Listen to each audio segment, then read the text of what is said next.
Olá, seja bem-vindo a mais um programa Educação em Pauta. Hoje nós vamos conversar sobre dois eventos na área da eletricidade que aconteceram no Campus Natal Central do IFRN.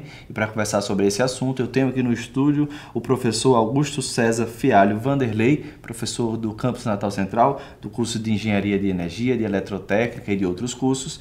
E também, como convidado, Edson Martinho. Ele é diretor executivo da Associação Brasileira de Conscientização para os Perigos da Eletricidade, Abracotel. Sejam bem-vindos, Edson e professor. Um prazer tê-los aqui para conversar sobre esse assunto, que por hora é um pouco alarmante também, não é, professor? Obrigado pelo convite, né? É uma honra também estar participando do programa. São eventos importantes porque trazem uma temática que é a questão da segurança. Não somente a segurança do usuário de eletricidade, que todos, felizmente, a eletricidade está na vida, está presente na vida de todos, né? Mas também dos profissionais, né? Os profissionais da área da eletricidade.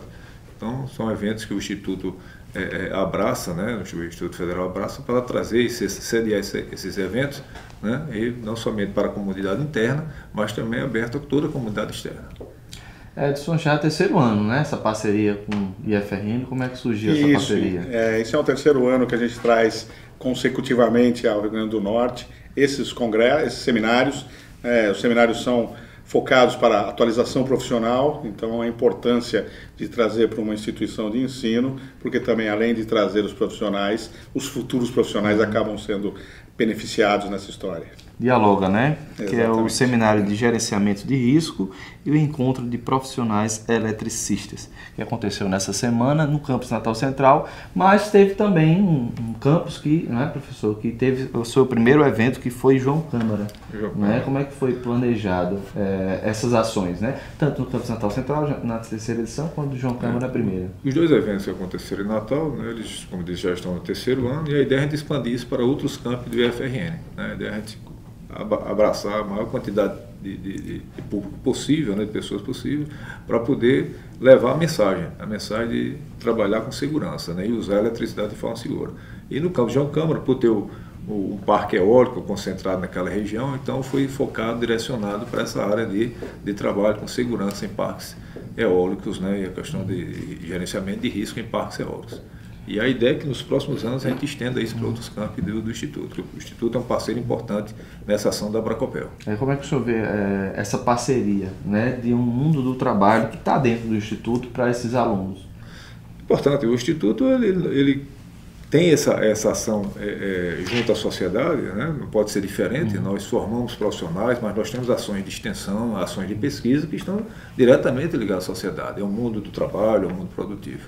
Então, quando a gente sente-se honrado de trazer um evento para esse, e é importante ressaltar o apoio dado pela gestão, né? A gestão da reitoria, nosso reitor, professor Willis, né? E a Pró-Reitoria de Pesquisa e Extensão, com o professor Márcio, né? E também aqui no Campus Natal Central, o diretor-geral, o professor Arnóbio, tá certo? E o professor Luiz Antônio, que é da Diretoria de Extensão, que inclusive prestigiaram a abertura dos nossos eventos. Né? É importante ressaltar que essa participação e a presença dos dirigentes máximos da nossa instituição mostram que eles acreditam, que eles incentivam, né? E que a instituição está aberta para, a partir daí, a gente ampliar esse trabalho e levar para cada vez mais, como eu disse, mais municípios e outros campos do Instituto, onde um público maior possa tomar conhecimento e participar efetivamente. Não somente profissionais, mas a sociedade de uma forma geral. Edson, a Abracotel foi, digamos assim, o senhor participou como fundador, né? Um dos idealizadores. Em si, começou faz 12 anos, não é isso? Isso. Como é que foi essa ideia? Surgiu de quê? De um evento específico, de uma organização de engenheiros? Eu sou engenheiro eletricista e já trabalhava com algumas palestras, alguns seminários para profissionais, mas a gente começou a identificar uma série de acidentes que aconteciam com os profissionais e com a população em relação à eletricidade. E aí surgiu uma necessidade de reunir em torno de uma associação algo que a gente pudesse fazer mais, ou seja, levar a população, tanto técnica como leiga, as informações de como evitar acidentes de origem elétrica. E aí surgiu, com 10 entusiastas na época, nós nos reunimos, criamos a Abracopel para conscientizar a população sobre riscos com eletricidade. Hoje, com 12 anos, nós temos 4 regionais pelo Brasil, incluindo a regional Rio Grande do Norte, e a gente através desse trabalho, nós temos hoje mais de 80 colaboradores que vão em suas regiões do Brasil ajudando aí a disseminar a cultura da segurança com a eletricidade. Como é que funciona, então, além desses disseminadores, digamos assim, né, os regionais, como é que funciona no dia a dia de uma organização com essa natureza? Né? Além dos eventos, tem coisas mais específicas direcionadas para a população? Então, hoje nós dividimos as ações em duas macro divisões. A atualização técnica são os seminários técnicos, são seminários online que nós temos também através de um programa chamado Eletricista Consciente. São webinários que nós fazemos para os profissionais. Nós temos projeto que desafia o eletricista, chamado inclusive de Desafio do Eletricista, para que ele mostre que ele é um profissional consciente e ao final o vencedor é declarado o eletricista do ano. Nós temos um trabalho congressos internacionais que vai acontecer no dia 4 e 5 de outubro, por exemplo, na cidade de Salto, que é um congresso onde se discute segurança com eletricidade de forma internacional, participação de outros países, e na área técnica, e depois nós temos a área da população. Nós temos dois grandes projetos. O projeto que é o Prêmio de Jornalismo, onde nós incentivamos os jornalistas a pautarem matéria que fale sobre como evitar acidentes de origem elétrica e não somente a tragédia, não somente o fato em si, né? E o segundo projeto, que é um projeto que inclusive nós temos apoio regional da concessionária de energia, a COSERN, aqui no Rio Grande do Norte, que é o concurso nacional de redação e desenho, que se aplica à garotada entre 6 e 15 anos. Então, de 6 a 10 anos, as escolas desenvolvem o desenho focado em segurança com eletricidade. De 11 a 15 anos, eles fazem redações. E aí, o projeto tem etapa regional COSERN, e regional em alguns estados do Brasil, e esse pessoal também participa da nacional. Então, nós fazemos uma avaliação. Esse ano, nós recebemos cerca de 3.500 inscrições do Brasil. Nós fazemos a avaliação, nossa equipe faz a avaliação e define os primeiros colocados. Nessa semana que passou, nós estivemos em Mossoró e Natal e São Gonçalo do Amarante entregando em 3 escolas os vencedores. Nós premiamos até o 10º colocado em cada escola, ou em cada escola não, em cada categoria, mas o primeiro colocado nós vamos à escola do vencedor entregar. Por isso, nós estivemos em Mossoró, estivemos em Natal, numa escola em Natal, e nós tivemos uma outra escola, São Gonçalo do Amarante, foram os 3 vencedores das 4 categorias. Nós não tivemos inscrição de uma das categorias no Rio Grande do Norte especificamente. Como ainda não saiu a etapa nacional, os vencedores nacionais, essas crianças ainda concorrem à etapa nacional e podem ser os vencedores, né? Então, esse é um trabalho que a gente faz. E esse concurso a gente está plantando a semente na garotada, ou seja, esses jovens... desde a infância, né? Exatamente. Essa garotada, eles estão aprendendo como evitar acidentes e a partir daí eles vão levantando, eles vão levar isso para sua casa, para sua comunidade, né? Quem sabe até para os pais, né? Que principalmente. Termina, exatamente. Professor Fialho, dentro dos cursos, né? Como eu citei na apresentação, eu sou professor do curso de Engenharia de Energia, Eletrotécnica, diversos cursos que têm a eletricidade, né, como uma matriz. Existe alguma disciplina que o gerenciamento de risco ou esse pensamento crítico sobre coisas que podem acontecer, eles são dados já na formação do engenheiro, do eletrotécnico, do técnico? Disciplinas que envolvem basicamente segurança do trabalho, a questão de sustentabilidade, meio ambiente. Então você tem todo esse trabalho com conteúdo, né, um conteúdo programado que envolve a questão de segurança do trabalho, não somente a eletricidade, mas também outras formas. O dia a dia do profissional. Então isso está incluído nas matrizes curriculares, né, desses cursos e contemplam todo esse conteúdo, né. Já um evento como esse deve contemplar alguns cases, né? Essa é uma pergunta que eu faço. É bem abrangente, mas eu vou fazer. Qual seria, por exemplo, na sociedade? A gente sabe que depois da época do lampião, né, do querosene, a eletricidade hoje tem essa matriz para praticamente tudo que a gente faz. Mas quais são os ambientes de mais risco dentro do nosso dia a dia hoje? Então, os principais acidentes apurados pela Bracopel, que também faz uma estatística de acidentes, estão ligados à residência. Para você ter uma ideia, no ano de 2016 nós apuramos mais de 170 acidentes dentro de residência e mais de 200 na rede aérea, na rede de distribuição da concessionária de energia. Mas o importante é alertar, porque a maioria dos acidentes que aconteceram na rede aérea foram de técnicos, instaladores de painéis, pintores, pedreiros, o pessoal que acaba chegando próximo à rede e sem querer ou sem ter o conhecimento correto do risco que estão correndo, acabam encostando ou chegando muito próximo à rede e sofrem um acidente. Então, o pessoal, para citar, né, o problema não está na rede aérea, mas sim quem chega próximo a ela, né? Então, os dois pontos principais são esses.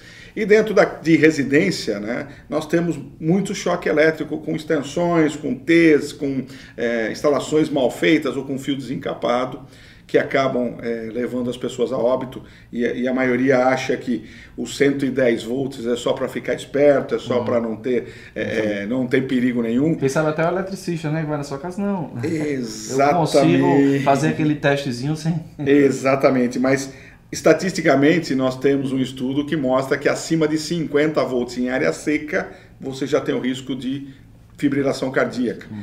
E em local molhado, 25 volts. Em local imerso, banheiras e piscinas, 12 volts. Então, nós estamos falando muito menor do que os 110 volts. Aí já é passível de um óbito, de levar uma pessoa a óbito. Então, as pessoas desconhecem esse risco e justamente por isso que a Bracopel faz esse trabalho. E no site de vocês tem, em 2015, 75 mortes só no mês de janeiro, né? Então... Como é que é feita essa contagem? É mais para o eixo Rio-São Paulo? Não, ou você faz... Nós fazemos avaliação com base nas notícias, nós criamos um mecanismo com palavras-chave e todas as notícias publicadas em várias redes sociais, sites, blogs, nós recebemos uma informação e essa informação é depurada pela nossa equipe. E a partir daí, nacionalmente, nós temos os números. Para você ter uma ideia, em 2016, os números foram 599 mortes por choque elétrico, 441 incêndios gerados por eletricidade. Isso em nível Brasil. Só no estado do Rio Grande do Norte foram 10 mortes por choque elétrico. Dessas 10, 5 aconteceram em Mossoró. Então, nós estamos falando de números altos e que poderiam ser controlados. Esse é o grande detalhe, porque a eletricidade ela pode ser controlada.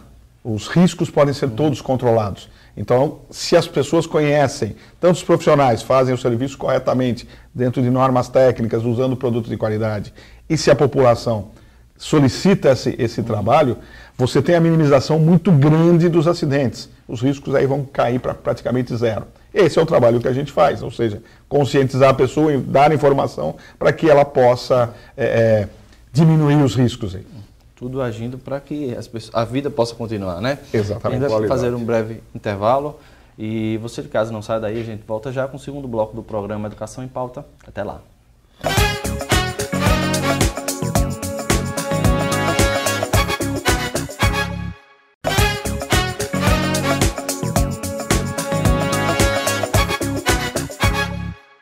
Voltamos do intervalo conversando sobre dois eventos que aconteceram no campus Natal Central do IFRN essa semana sobre energia.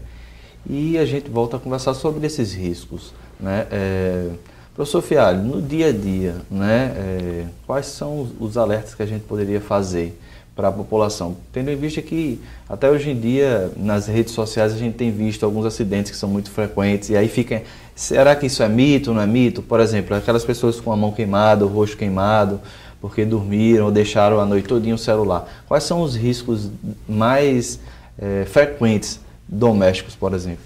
Então, acho que para começo de conversa, uma instalação ela deve ser projetada e executada por profissionais habilitados, que tenham formação, tá certo?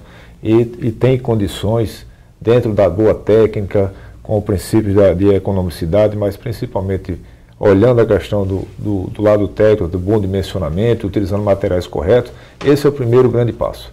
O usuário, né, com a parte de como lidar com a energia, é utilizar equipamentos que garantam o uso eficiente dessa energia, tá certo? Ou seja, como se conectar na rede elétrica, né, com plugs adequados, tá certo? Instalação sem ter fiação aparente, né, fiação exposta, que tudo isso Gambiarra, a famosa gambiarra, onde a pessoa inadvertidamente pode tocar, tá certo? Ou algum equipamento com carcaça metálica, ou corpo metálico encostar. Então, e claro, fazer manutenções, né? Fazer manutenções para ver sua instalação como está, né? O tempo de vida útil da fiação, se foi atingido, a gente tem muitas instalações, né?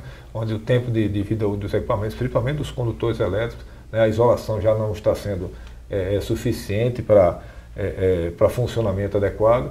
Então, mas isso tem que se passar por profissionais, né? O leigo ele não conhece, então ele tem que contratar pessoas, né, que têm formação, né, dentro da área de instalações elétricas, de energia elétrica como um todo, tá? E são as pessoas habilitadas a lidarem com isso, né? E assim, a eletricidade ela traz as vantagens que todo mundo conhece, né? A gente não vive sem eletricidade, tá? Mas ela está muito próxima da gente e o uso correto deve ser constante. As pessoas têm que saber como lidar com a eletricidade, como usar de forma correta, né, com responsabilidade, né? Isso dentro do âmbito dos ambientes onde a gente mora, residenciais, ambientes de trabalho, na rede pública de energia, né? Então, assim, nós temos alguns acidentes, como o pessoal que lida com a rede elétrica, fiação exposta, chega a ter um fio caído na via pública. Então, não se aproxima desse fio, não vá lá tocar nesse fio, né? Passe distante, entre em contato com o concessionário para corrigir isso. Tem esse alerta que deve ser feito, né? Dentro de casa, se detecta algum problema,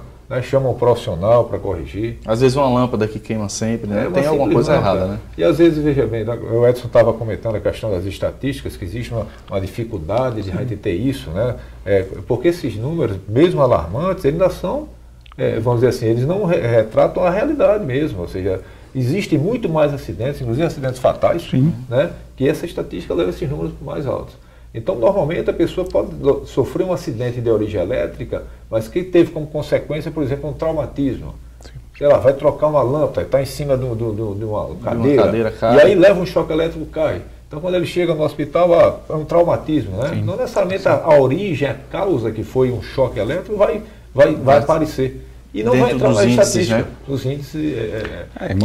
E muitos acidentes que ocorrem sem ter uma testemunha, por exemplo, são dados como parada cardíaca ou parada respiratória. Então, você está em casa só e vai mexer, exatamente. Está tomando um banho, por exemplo, tomou um choque, morreu durante o banho, a gente não sabe, ou entrou numa piscina, entrou numa banheira, a gente não sabe se isso foi uma situação de choque elétrico, a menos que alguém presencie, né? Mascara, né? Exatamente. Só para complementar, eu acho que também dentro de uma residência você tem o ambiente do banheiro, ele tem uma situação de risco, né? O box, onde você tem a área de banho, né? Você está lidando com chuveiro elétrico, tá? E você tem a questão água, a pessoa está pisando em algo que está imersa, né? Então, assim, esses dois fatores levam a uma situação de risco, então isso tem que ser trabalhado. Por exemplo, uma dica bem simples, nunca trocar aquela chave de pulsão verão e inverno com o chuveiro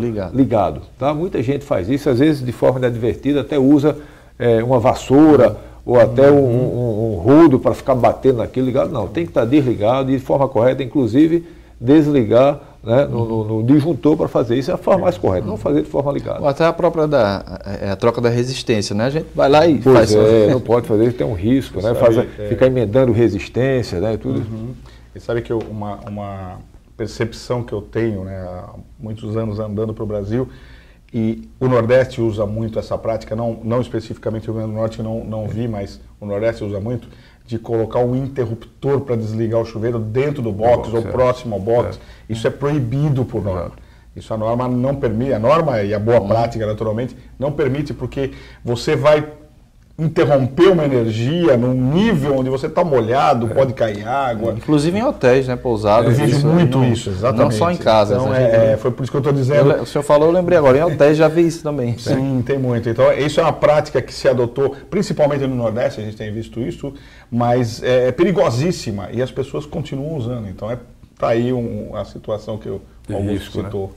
Né? Edson, a questão do dispositivo DR, já é uma norma desde 97, né? Mas que ainda provoca muitos acidentes.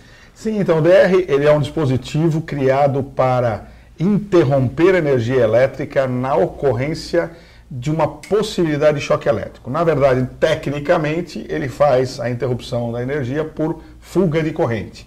É que entende-se que um choque elétrico é uma fuga de corrente, e essa fuga de corrente passa pelo corpo, então o DR atuaria. Ele tem essa função, ele é um dispositivo de segurança. Em norma, a norma 5410, a BNT-NBR 5410, que é a norma de instalações elétricas de baixa tensão, que é residencial, ele diz que, desde 1997, como você disse, você tem que ter pelo menos um DR protegendo a sua instalação elétrica. Via de regra, as prediais residenciais, né? Mas, infelizmente, nós fizemos uma pesquisa o ano passado, final do ano passado, que nós publicamos esse ano, em 1.100 residências no Brasil, e nós encontramos 28%, 29% desse dispositivo instalado nas casas. Ou seja, a maioria não se preocupou com a segurança e aí se preocupa com outros produtos. Porque tem um custo adicional, né, para quem está em casa. Só que ele não vê o risco, né? É baixo. É um custo muito baixo. Você vai pagar de 100 a 150 reais uma instalação de um DR.